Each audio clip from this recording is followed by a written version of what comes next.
Study IQ IAS, अब तैयारी हुई अफोर्डेबल।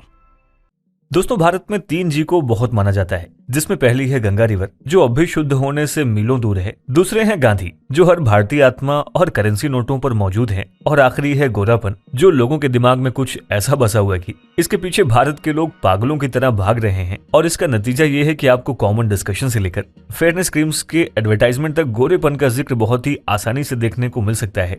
दोस्तों, भारत चाहे कितना ही आधुनिक हो गया है, लेकिन आज भी भारत के लोगों के बीच से गोरे और काले के बीच का भेदभाव नहीं गया है। भारत में लोगों का दिल और दिमाग गोरा हो ना हो, इंसान और उनमें से भी लड़कियों का रंग गोरा होना बहुत जरूरी है। यहाँ तक कि सांवला रंग होने के चलते कई शादियां भी टूट जाती हैं। मानव समाज में सांवला रंग लेकर पैदा होना एक घोर अपराध है। देखा जाए तो हमारे समाज में डार्क कॉम्प्लेक्शन से एसोसिएटेड इसी नेगेटिव स्टिग्मा की वजह से लोग किसी न किसी तरीके से गोरा होना चाहते हैं, जिसके लिए वो इन फेयरनेस क्रीम्स के पीछे आंखें बंद करके भागते हैं।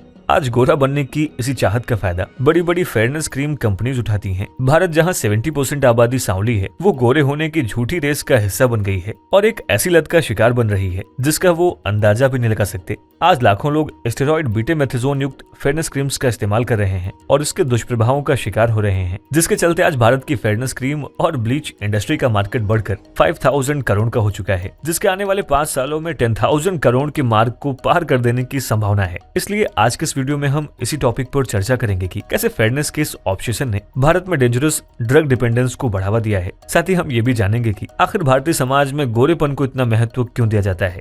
लेकिन आज का हमारे डिस्कशन शुरू करने से पहले हम आपको ये बता दें कि ये टॉपिक आपके UPSC mains GS paper first के इंडियन सोसाइटी से रिलेटेड सेक्शन के पर्सपेक्टिव से भी इम्पोर्टेंट है। स्वागत है आप सभी का स्टडी IQ में। अनुराग पांडे नाम है हमारा और ऐसे तमाम लेटेस्ट वीडियोस के अपडेट के लिए आप मेरे सोशल मीडिया हैंडल से जुड़ सकते हैं या वीडियो के कॉमेंट बॉक्स में दिए गए लिंक पर क्लिक करके भी आप वीडियोस को एंजॉय कर सकते हैं।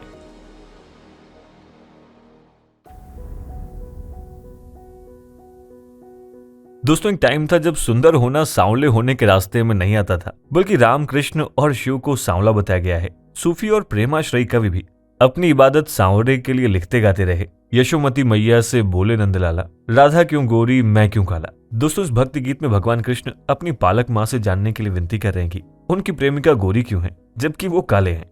मगर भारत पर गोरी चमड़ी वाले लोगों के आक्रमण से बहुत पहले से ही ये देश गोरे रंग के प्रति अट्रैक्ट होता रहा है। संस्कृत में असूर्य स्पर्श शब्द का इस्तेमाल उस व्यक्ति को परिभाषित करने के लिए किया जाता है जो धूप से अछूता है, सूर्य की गर्मी से अछूता है और इसलिए शुद्ध और समृद्ध है। भारतीय समाज में गोरेपन का जुनून एक जटिल और जड़ जमाए मुद्दा है। सदियों से चली आ रही धारणा की गोरापन सुंदरता और उच्च सामाजिक स्थिति का प्रतीक है, जो हमारे समाज में असमानता और भेदभाव के गहरे भावों को पैदा करती है। आप देखेंगे तो आज भी भारतीय समाज में लोगों का ऐसा मानना है कि अगर वे अपने घर पर सांवली बहू लाएंगे तो उनका वंश भी इससे प्रभावित होगा। और यही वजह है कि जब न्यूज़पेपर्स और मैगजीन्स में मैट्रिमोनियल एडवर्टीजमेंट आते हैं तो अक्सर उन्हें फेयर एंड ब्यूटीफुल लड़की चाहिए होती है। अक्सर आपने लोगों को ये कहते हुए सुना होगा कि हमारा लड़का गोरा है, लड़की भी गोरी और सुंदर होनी चाहिए। दोस्तों, इन शब्दों को बड़ी ही गंभीरता से लिया जाता है, जबकि ये शब्द रंगभेद को बढ़ावा देने वाले हैं।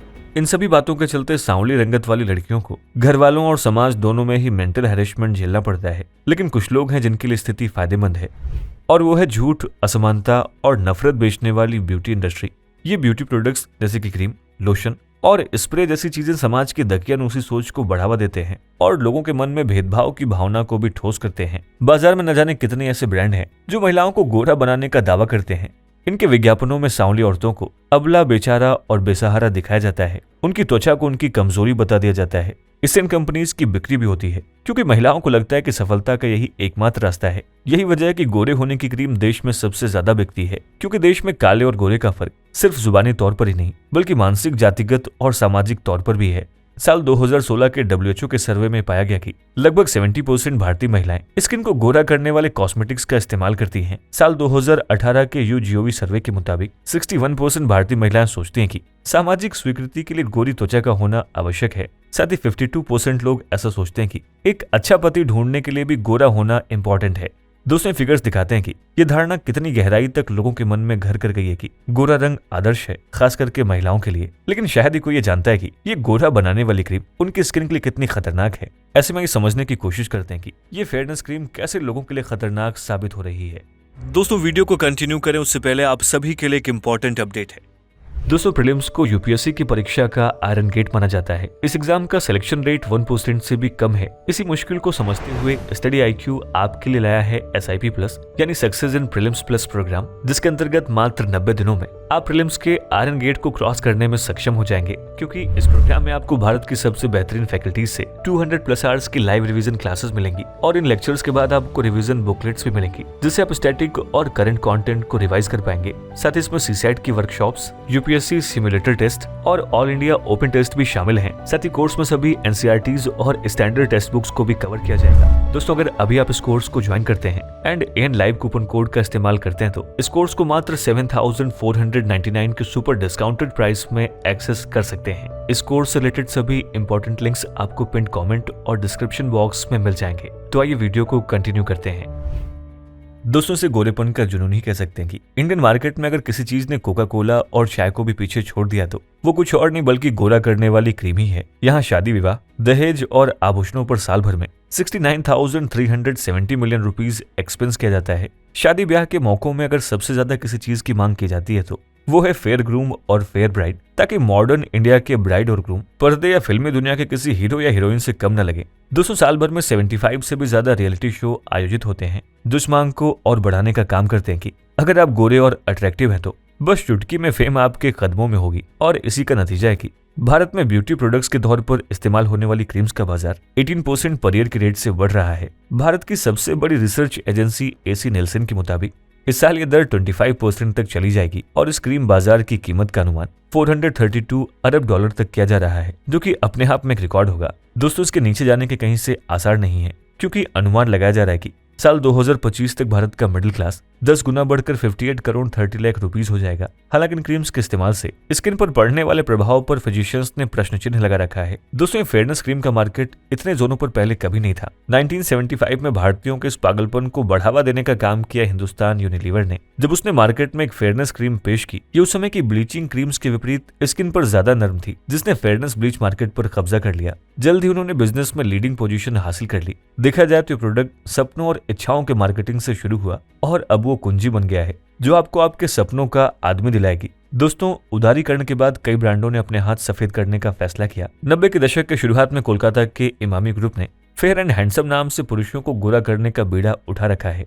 इस कंपनी का दावा है कि यह दुनिया की नंबर 1 गोरा करने वाली क्रीम है। हालांकि इसे साल 2005 में ही लॉन्च किया गया है। इसने साल 2008 से 9 के दौरान 1 करोड़ 30 लाख डॉलर्स की रिकॉर्ड कमाई की। इसके अलावा कई दूसरे तरह के ब्रांड्स ने मार्केट में कदम रखा है जो आपकी स्किन को गोरा करने, चमकीला करने, साफ करने, उजला करने, दाग धब्बे हटाने, ताजगी देने, धुंधलाहट को हटाने और यहाँ तक कि आपके चेहरे को चमका देने का दावा करते हैं।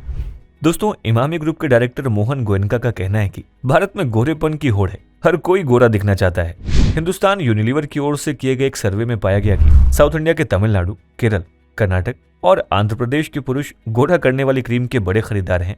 एग्जाम्पल के तौर पर पिछले साल ही तमिलनाडु में स्किन को गोरा करने वाली क्रीम नारायणन की सबसे ज्यादा बिक्री हुई है। एक दूसरी रिपोर्ट के मुताबिक ट्राइबल स्टेट झारखंड और छत्तीसगढ़, इन दोनों जगहों पर स्किन को गोरा करने वाले प्रोडक्ट्स की ज्यादा बिक्री होती है। एक्सपर्ट्स का कहना है कि गोरा करने वाली क्रीम्स की मांग इसलिए बढ़ी है क्योंकि अभी भी गाँव में लोगों के रंग को लेकर भेदभाव की भावना पाई जाती है। दोस्तों आज मार्केट में 50 रुपए से लेकर 1000 रुपए तक की क्रीम अलग अलग मात्रा में मौजूद है।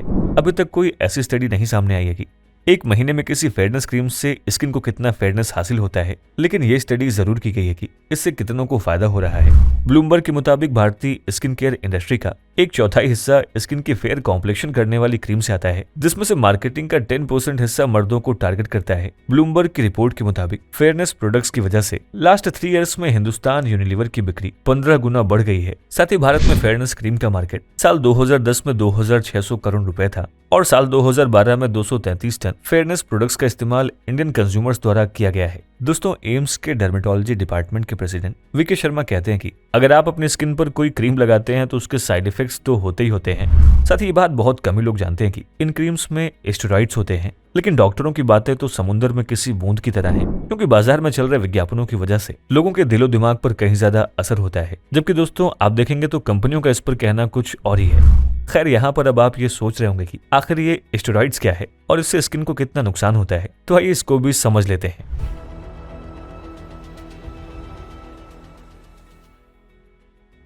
दोस्तों स्टेरॉइड्स मैन मेड मेडिसिन हैं जो बॉडी में पाए जाने वाले एक तरह का सर्टेन नेचुरली अकरिंग हार्मोन्स होता है जिसे हमारी बॉडी स्ट्रेस से फाइट करने के लिए, ग्रोथ और डेवलपमेंट को बूस्ट देने जैसे फंक्शंस को सपोर्ट करने के लिए प्रोड्यूस करती है। देखा जाए तो स्टेरॉइड्स दो तरह के होते हैं, इनमें एनाबोलिक एंड्रोजेनिक स्टेरॉइड्स और दूसरा है कॉर्टिकोस्टेरॉइड्स। दोस्तों एनाबोलिक एंड्रोजेनिक स्टेरॉइड्स कॉर्टिकोस्टेरॉइड्स से अलग होता है और इसका इस्तेमाल लोग अपनी मसल और एथलीट्स परफॉर्मेंस को बेहतर बनाने के लिए बिना मेडिकल एडवाइस के करते हैं। दूसरी ओर कॉर्टिकोस्टेरॉइड्स एंटी इन्फ्लेमेटरी मेडिसिन है जिसको आप स्किन पर लगा सकते हैं। आजकल कॉर्टिकोस्टेरॉइड्स जो कि क्रीम्स, लोशंस और जेल्स में आते हैं जिनका इस्तेमाल एक्जिमा, कॉन्टैक्ट डर्मेटाइटिस और सोराइसिस जैसी स्किन के ट्रीटमेंट के लिए किया जा रहा है। दोस्तों स्टेरॉइड्स एक इम्यूनोसप्रेसेंट ड्रग होता है जो इम्यूनिटी को कम कर देता है। जैसे कि स्किन में कोई भी इन्फेक्शन हुआ है, सूजन हुई है या फिर स्किन में किसी भी तरह की दिक्कत हुई है तो ऐसे में स्टेरॉइड्स इसलिए दिए जाते हैं ताकि सूजन को थोड़ा कम किया जा सके। दिक्कत को कुछ समय के लिए ठीक करने के लिए स्टेरॉइड्स दिए जाते हैं,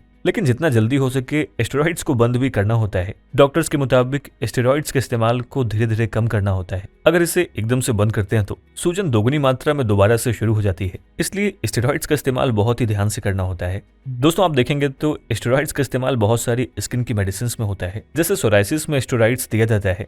इसके अलावा वेटिलाइगो और एक्जिमा में भी स्टेरॉइड्स दिया जाता है। दोस्तों आपको बेटनोवेट क्रीम के बारे में तो पता ही होगा, इसमें भी स्टेरॉइड्स का इस्तेमाल होता है। इसके अलावा कुछ क्रीम्स में अलग अलग चीजों का मिक्सचर भी होता है, जैसे कि एंटीबैक्टीरियल, एंटी फंगल और स्टेरॉइड्स भी मिक्स होता है। आपने देखा होगा कि कई पेशेंट मेडिसिन की शॉप पर जाकर अपनी परेशानी बताते हैं और केमिस्ट से दवाई ले लेते हैं। केमिस्ट वाले अधिकतर ऐसी क्रीम्स दे देते हैं जिनमें एंटी फंगल, एंटीबैक्टीरियल और स्टेरॉइड्स भी होता है। अगर फंगल इन्फेक्शन में आप स्टेरॉइड्स वाली क्रीम का इस्तेमाल करते हैं तो ये उल्टा आपके इन्फेक्शन को बढ़ा देती है, साथ ही इम्यूनिटी को भी कम कर देती है, जिससे शरीर फंगल इन्फेक्शन से नहीं लड़ पाता। हालांकि कॉर्टिकोस्टेरॉइड्स का इस्तेमाल एक डॉक्टर की सुपरविजन में ही किया जाना चाहिए। डर्मेटोलॉजिस्ट के मुताबिक लॉन्ग टर्म तक इसका इस्तेमाल करने से स्किन को गंभीर नुकसान हो सकता है। ऐसी क्रीम्स के इस्तेमाल से स्किन पतली हो जाती है, साथ ही स्किन का कलर भी फेड हो जाता है। इसे लगाने से इचिंग, पिंपल्स और चेहरे पर बड़े रेसेस, ड्राइनेस, हाइपोपिगमेंटेशन यानी कि स्किन का पतला होना, हाइपोपिगमेंटेशन, धूप के प्रति सेंसिटिविटी और हर्सिटिज्म यानी कि चेहरे पर बाल न आना, टॉपिकल स्टेरॉइड डैमेज या डिपेंडेंट फेस के सिम्टम्स शामिल हैं। दोस्तों ये इतना खतरनाक है कि अगर आप एक बार इसका इस्तेमाल करना शुरू कर देते हैं तो आपकी स्किन स्टेरॉइड क्रीम पर निर्भर हो जाती है, जिसके बाद किसी इंसान के लिए इसका यूज बंद करना मुश्किल हो जाता है। रोकने की हर कोशिश से पिंपल्स, रैशेस और रेडनेस निकल जाते हैं। हालांकि स्टेरॉइड के बढ़ते दुरुपयोग को रोकने के लिए IADVL टास्क फोर्स के चेयरपर्सन डेमी सेट्टी कहते हैं कि मेल के मुकाबले विमेन स्टेरॉइड्स क्रीम्स का इस्तेमाल ज्यादा करती हैं। जो महिलाएं इसकी शिकार हो रही हैं उनकी उम्र 18 से 35 साल की है। ग्रामीण इलाकों से लेकर शहरों में इस तरह की क्रीम का सबसे ज्यादा इस्तेमाल किया जा रहा है। दोस्तों स्टेरॉइड क्रीम का इस्तेमाल करने से होने वाली बीमारी को रोसैशिया के नाम से जाना जाता है। भले ही टॉपिकल कॉर्टिकोस्टेरॉइड्स के दुरुपयोग से ढेर सारे पेनफुल और विजिबल साइड इफेक्ट्स हो सकते हैं। CNN के मुताबिक साल 2018 में इन दवाओं के प्रैक्टिस पर बैन लगाने के बावजूद भी भारत में इसका इस्तेमाल बड़े पैमाने पर हो रहा है। साल 2017 में IADVL ने दिल्ली हाईकोर्ट में एक पिटीशन दायर किया था जिसमें वैलिड प्रिस्क्रिप्शन के बिना स्टेरॉइड स्किन क्रीम्स की सेल पर बैन लगाने की मांग की गई। पिटीशन में यह भी कहा गया कि कॉर्टिकोस्टेरॉइड्स की अनरेगुलेटेड सेल के चलते मिलियंस ऑफ इंडियंस के हेल्थ पर इसका सीरियस इफेक्ट पड़ रहा है। इस पिटीशन पर कोर्ट ने अभी तक कोई भी फैसला नहीं सुनाया है। हालांकि मिनिस्ट्री ऑफ हेल्थ ने मार्च 2018 में इस पर एक्शन लेते हुए बीटामेथाजोन समेत 14 टॉपिकल स्टेरॉइड क्रीम्स को शेड्यूल H ड्रग्स की लिस्ट में इंक्लूड कर दिया, जिन्हें डॉक्टर्स प्रिस्क्रिप्शन के बिना नहीं खरीदा जा सकता है। दोस्तों आज के समय में गोरे रंग के प्रति ये दीवानापन देखकर ऐसा सोचना डरावना लगता है कि रंगत के आधार पर भेदभाव कितना सामान्य हो गया है। गोरा करने वाली क्रीम के विज्ञापन नियमित रूप से राष्ट्रीय टेलीविजन पर प्रसारित किए जाते हैं और इसमें किसी को शायद ही कोई समस्या दिखती है, लेकिन इन एडवर्टाइजमेंट्स में इन क्रीम से होने वाले नुकसान का जिक्र नहीं किया जाता। दोस्तों क्रीम में मौजूद स्टेरॉइड का गलत इस्तेमाल बहुत ही खतरनाक साबित हो सकता है, इसलिए बिना डॉक्टर की सलाह के इसे हरगिज न लें। दूसरी बात, अगर कोई दवाई लेने जा रहा है तो ये जरूर देख ले कि उसमें स्टेरॉइड्स ना हो। दोस्तों इस बारे में आपके क्या विचार हैं, हमें इस वीडियो के कमेंट सेक्शन में जरूर लिखें। और आज का हमारा मेंस प्रैक्टिस क्वेश्चन है, Indians suffer from racial discrimination in various parts of the world. It is thus ironical to witness foreign nationals and even Indians being subjected to racial violence in India. What does this indicate about the Indian society? Are we racist? Critically analyze. Study IQ IAS अब तैयारी हुई affordable.